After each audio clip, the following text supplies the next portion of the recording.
Hi, Kyle from Infidelity here. Today we're going to talk about a new headphone from Sennheiser. This is the Sennheiser HD660S. This is a $499 full-size, round-ear, open headphone.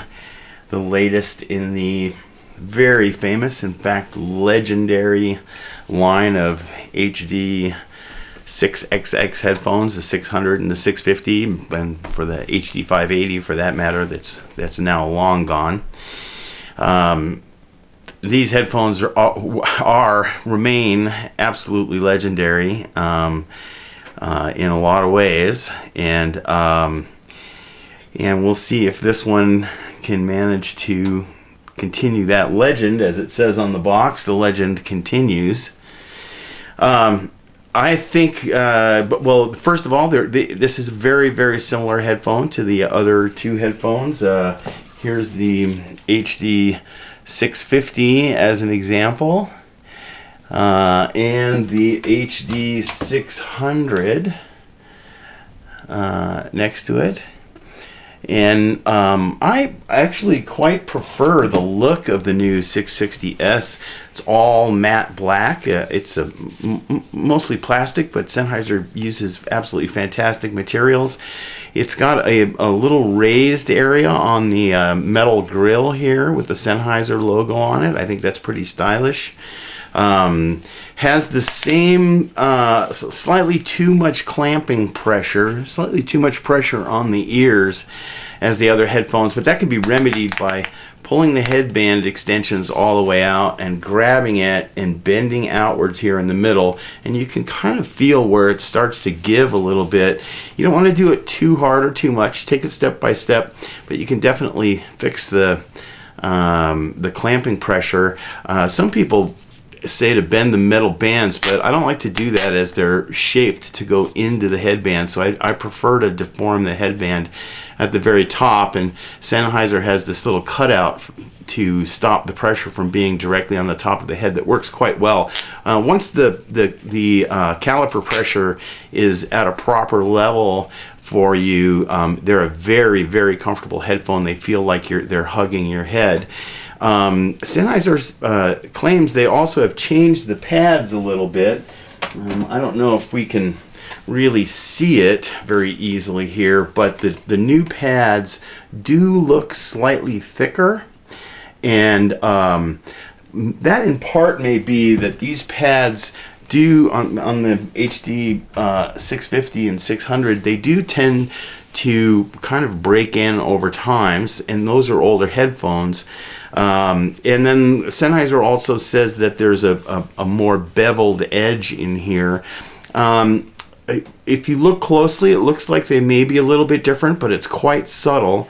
And but in wearing, when I put them on and off and switch between the 650 and this headphone, I do think these are a little more roomy and comfortable around the ears. So I think there is some change there. But they are, as I said, they're very similar. These pads are interchangeable. You could put the 660 pads on your 650 or 600 headphone. The grills do come off, and you can they're interchangeable with the grills on the other headphones, the cables, as well as the cables. Speaking of cables, the new 660S does come with two cables. They're both 9 feet long. They're appear to be of very good quality. One is terminated in a regular old 1/4 inch plug, and the other cable is terminated in the new Pentacon plug for balanced connections. I think it's pretty cool actually that Sony has managed to get this out, and people like Sennheiser are picking up on it. They also have this jack, the Pentacon jack on Sennheiser has the Pentacon jack on their new headphone amplifiers, and then also included is this little adapter cable to a 3.5 millimeter plug. The other sort of major difference is that this is about 150 ohm impedance headphone, where the other two are 300 ohm impedance headphones. They claim the reason for doing that is so that it's got better voltage efficiency to use on portable devices. Although, if you look on their website, they say this is 104 dB per volt, and the HD650 in the manual says it's 103 dB per volt. So there really isn't that much difference in efficiency between this and a 650 anyway. Certainly I didn't hear much difference when I went back and forth on the same amplifier. I didn't have to adjust the volume too much. Also comes with the same case as the HD600, which is this fairly nice cardboard-ish or something like that. It's not a wood or anything like that case with a cutout. The only problem is the cables are so big, you kind of can't get both cables in here comfortably. But it's a pretty nice box for a headphone at this price. In terms of sound quality, I was somewhat disappointed.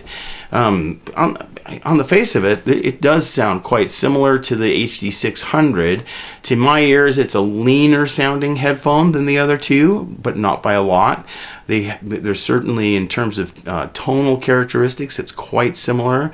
It doesn't have the big rise in the frequency response through the bass and mid range. The HD650 has a bit of a large bump through the upper bass and mid range. It's just a very wide humped frequency response, which causes it to my ears, when it comes down off that and then begins its rise, that dip, for me anyway, should not be there, and it should begin rising sooner and a little bit more gradually,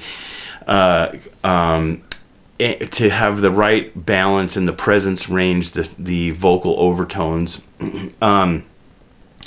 And this headphone, it doesn't have that bass bump. It's flat, almost flat through the bass until it gets to about 100 hertz where it starts rolling off, which is, all these headphones do that. All three of these headphones do that.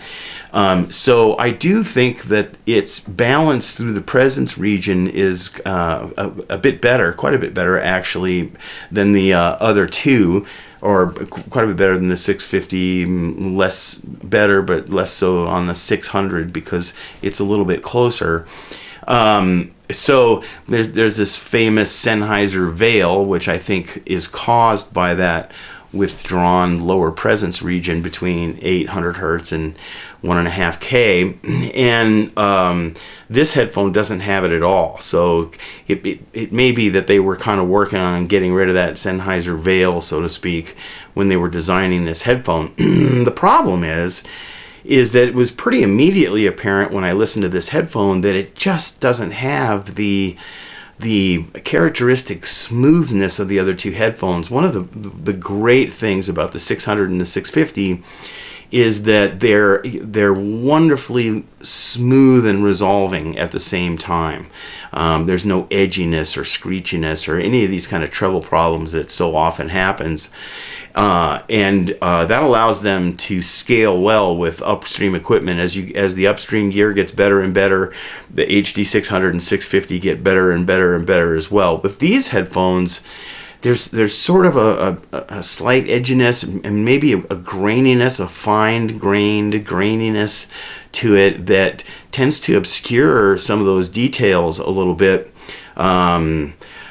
It's tempting to say that the reason for that is that there's a quite a bit different driver in this headphone. This headphone, the driver is completely different than the other two. This headphone, the driver is based on the HD700, which I thought was a terrible headphone. It was very bright and screechy.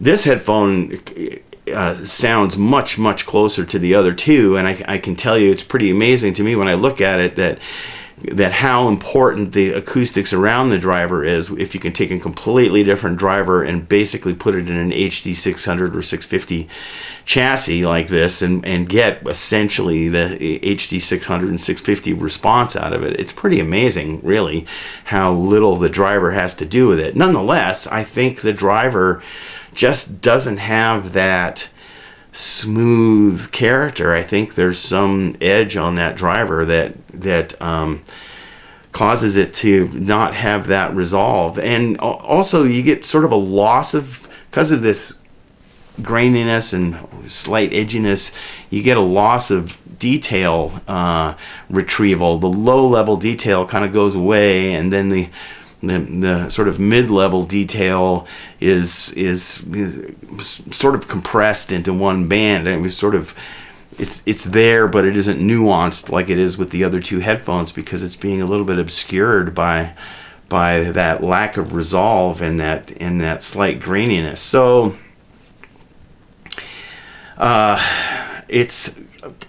it doesn't scale as well. When I tried it with my Headroom Max, my Bottlehead Crack, with my 430HA Sim Audio amplifier, and I could hear all the differences pretty clearly with the other two headphones, and with this headphone not nearly as much. So for me, the legend does not continue with these headphones. They're a good headphone. If they were made by somebody else, I'd go, wow, good job. That sounds pretty close to a HD 600, so that's a good thing. These aren't a bad headphone by any stretch. They're a good headphone, but as a replacement for these other, evidently they're going to discontinue the HD 650 from what I understand. So as a headphone that's going to get rid of the HD 650, it's borders on disaster in a way. I mean,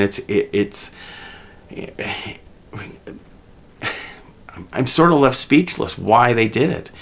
And they lower the impedance so that it was more compatible with portable devices, and yet both cables are 10 feet long.